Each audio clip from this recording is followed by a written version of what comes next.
Hey Algebra 1, this is your mid-unit 2 review key. So we're going to go over the review that's going to prepare you for your test on linear equations, inequalities, and systems. On this test, you may use a for-function or scientific calculator, but not a graphing calculator. So let's jump in.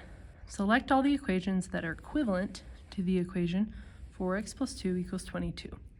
Now, if something's equivalent, it means it has the same solutions. So what we want to do first is probably solve this. So first we want to get x by itself. We're going to take away 2 from both sides. Now we have 4x equals 20. Now we're continuing to get x by itself. We're going to use inverse operations. If x is being multiplied by 4, we need to divide by 4.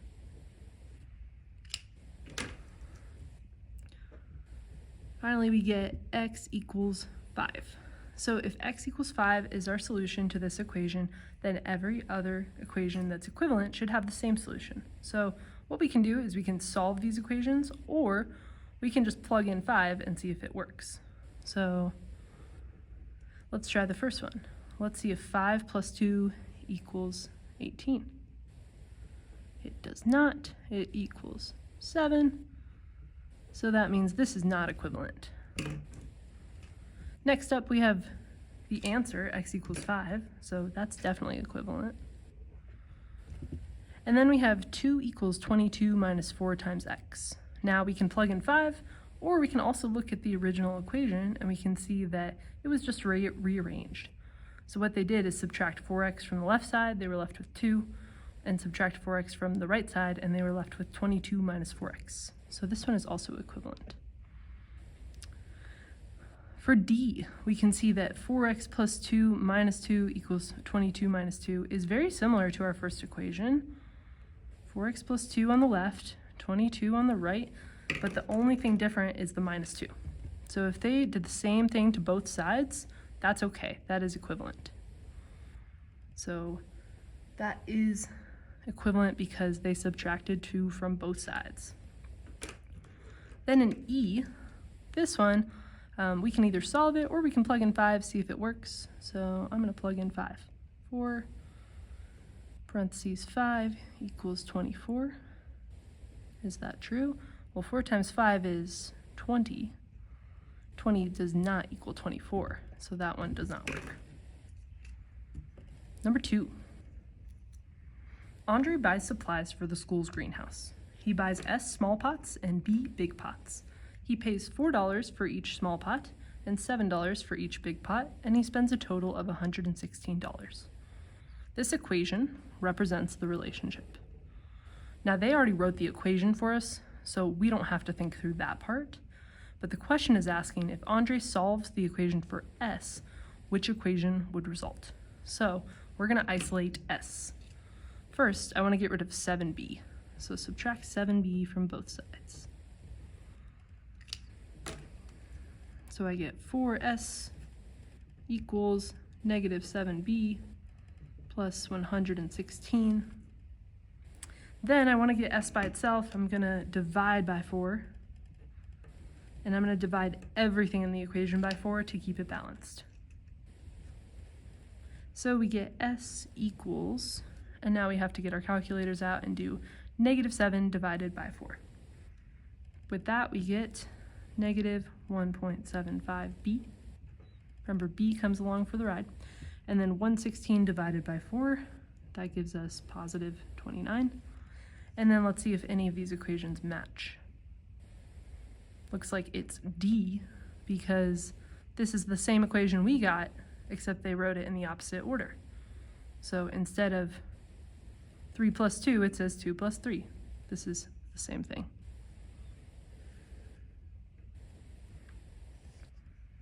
Next, here's a graph of the equation 2x plus 3y equals 18. Select all coordinate pairs that represent a solution to the equation. What we're going to do here is actually just use the graph. So we don't really need the equation here, although we could plug in x and y. We could plug in 2 times 6 plus 3 times 0 equals 18 and see if that's true. Here we get 12 plus 0 equals 18. We know that 12 does not equal 18, so that one is not true.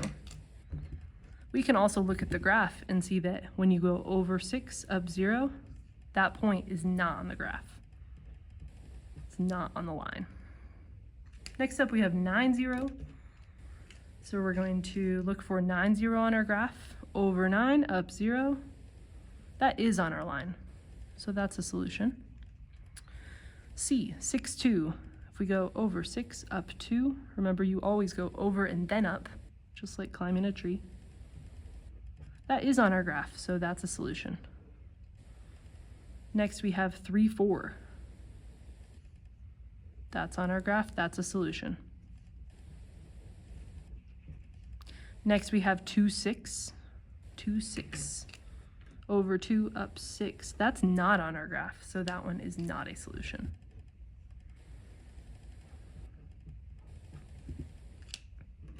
Number 4, an ice cream shop sells cones that are 4 inches tall.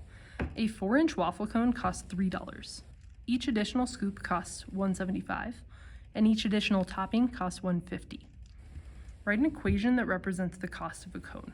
Be sure to specify what the variables represent. So when we write an equation, we always want to define our variables.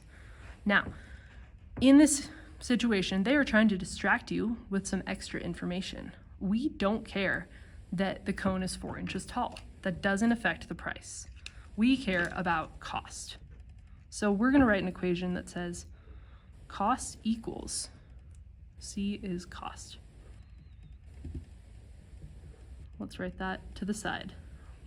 Define your variables. C is the total cost.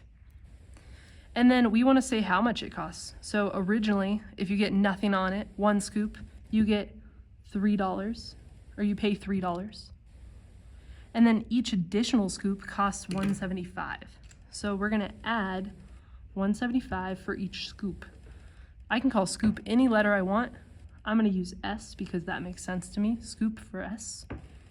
And then I'm going to define my variable. S is number of scoops. S is number of scoops. And then I want to add in each additional topping costs $1.50. So $1.50 per topping would be $1.50 times the number of toppings. And then we have to define our variable as T equals number of toppings.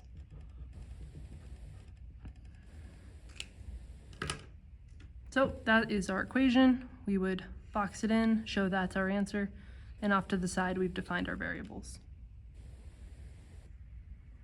Select all the true statements. So we see this elevator graph right here. It's showing the comparison between time and number of floors. So we're going to determine if these statements are true based on our graph. It says it takes 8 seconds for the elevator to travel from the top to the bottom floor.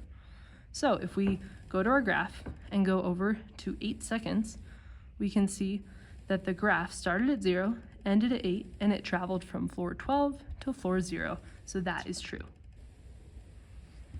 B, it takes 12 seconds for the elevator to travel from the top to the bottom floor. Well, we just said it takes 8 seconds, and the 12 is the number of floors, not the number of seconds. So that is not the answer. C, the elevator goes down 3 floors every 2 seconds. Let's see.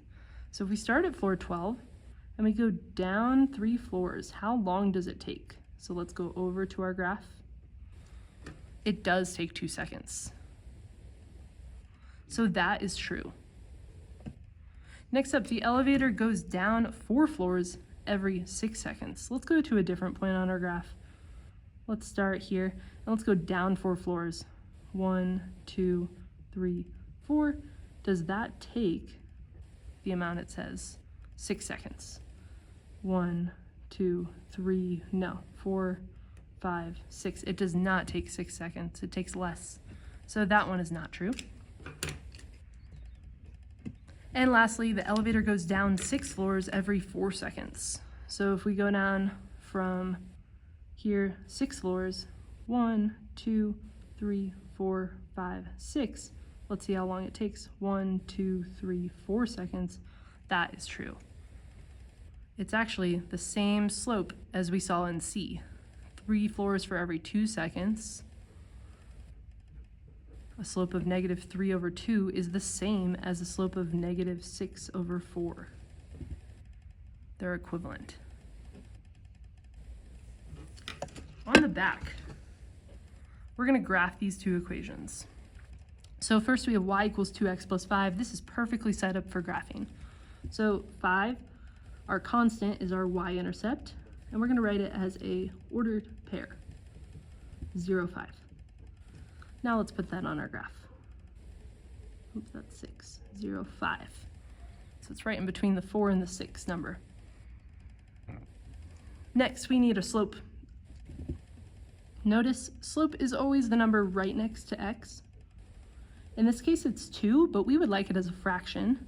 So 2 is equivalent to 2 over 1 as a fraction, and that helps us figure out rise over run. That tells us how much to go up for how much we go over. So we're going to go up 2 from our y-intercept, up 2, and then over 1. Again, we're going to go up 2 from there and over 1. And you're going to continue that pattern until you run out of room. Then you're going to go down 2 over 1. Down to left 1. So this time we've reversed both directions. Down to left 1. Okay, and then we're going to connect these with a straight edge. If you don't have a ruler on you, you can use your ID. You can use a textbook, anything that is straight.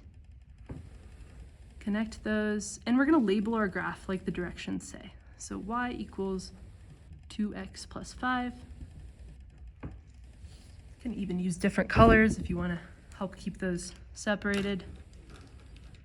Okay, now we need to do equation number 2. So we're going to get y by itself. The first thing we want to do that is subtract 3x from both sides. That will give us negative y equals negative 3x minus 6. So I subtracted 3x from both sides. Now I have negative y, but I don't want negative y, I want positive y. So I'm going to take the whole equation, multiply it by negative 1.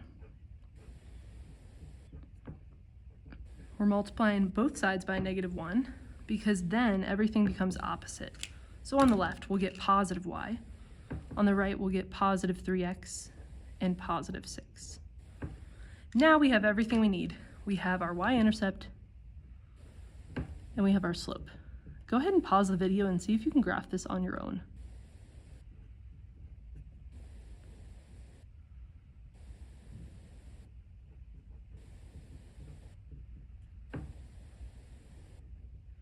So we've got a y-intercept of 0, 6, and we've got a slope of 3 over 1. So we can go up 3 over 1, up or down 3 left 1, and we should see our intersection now. Connect those points with a straight edge.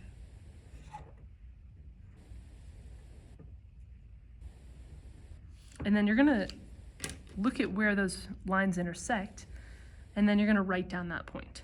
That point is negative 1, 3. Negative 1, 3. So that's your solution. That is where these lines cross.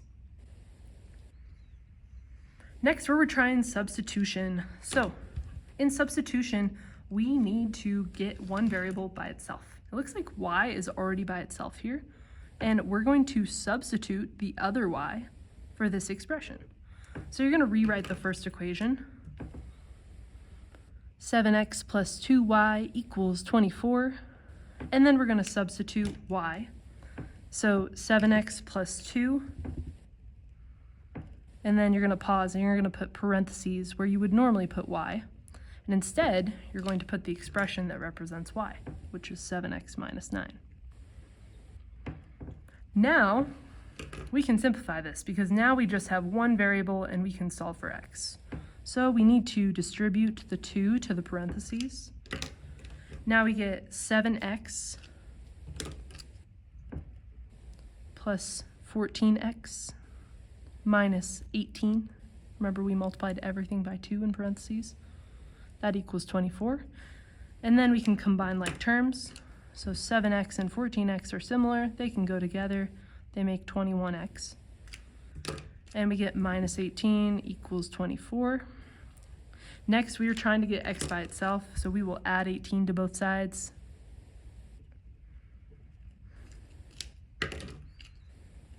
And then we have 21x equals 42. Now we divide by 21 to get x by itself. 42 divided by 21 gives us x equals 2. Now that's one solution. That's great. We need to go find y, the other solution. So we're going to take the easiest equation we can find that is solved for y. It's going to be the second equation, and plug back in x. So y equals 7x minus 9, but instead of x, we're going to use 7 times 2 minus 9. 7 times 2 is 14, so we get 14 minus 9, which is 5.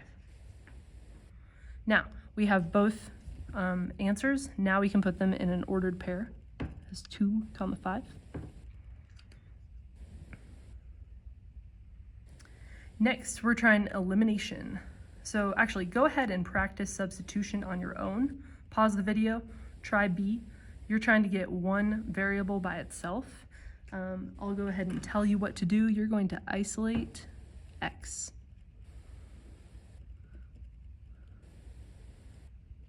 So use the second equation to isolate x. Okay, pause the video, try that on your own.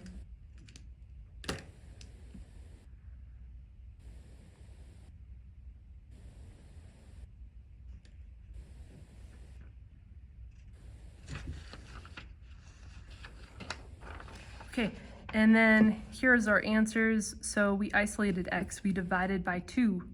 Then we got x equals y minus 8. Using that, we substituted into the first equation. 3 times y minus 8 plus 8y equals negative 13.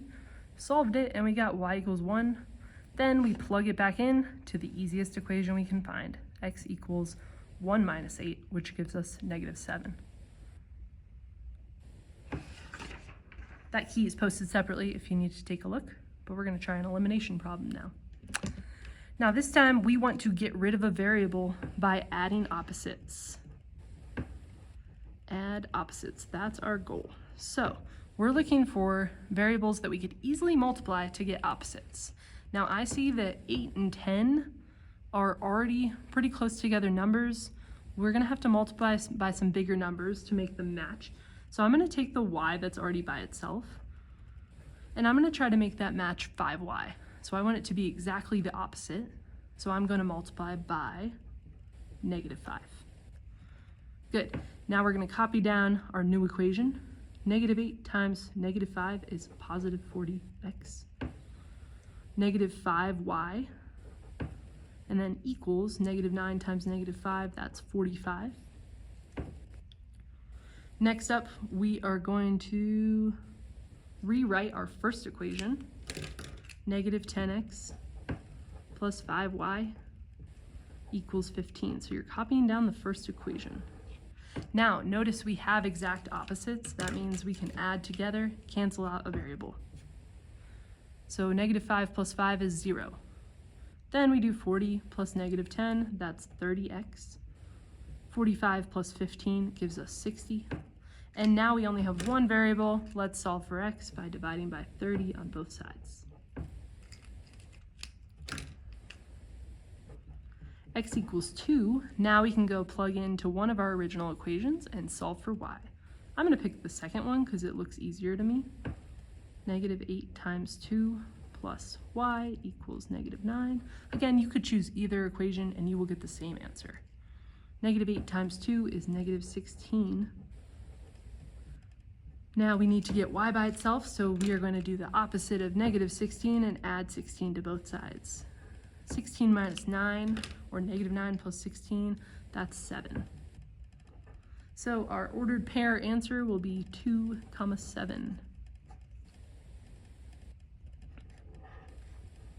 Go ahead and pause the video, try the next elimination problem on your own.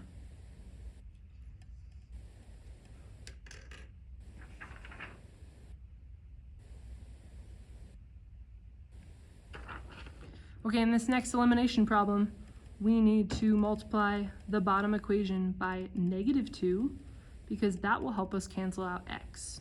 So you should have gotten -2x plus 4y equals -8 for your second equation, and then you rewrite the first equation, 2x plus 3y equals 1, and then add those together. 7y equals -7, so y equals -1. Then plug back into the easiest equation, looks like the second one, and then solve this equation for x. There's our ordered pair answer. Lastly, we're going to be analyzing the equations to determine how many solutions each system has. So one solution, no solution, or infinitely many. Now, we're going to always look at the slopes and the y-intercepts. Now, if we have the same slope as we do here, same slope, but different y-intercepts, let's think about what that line would look like.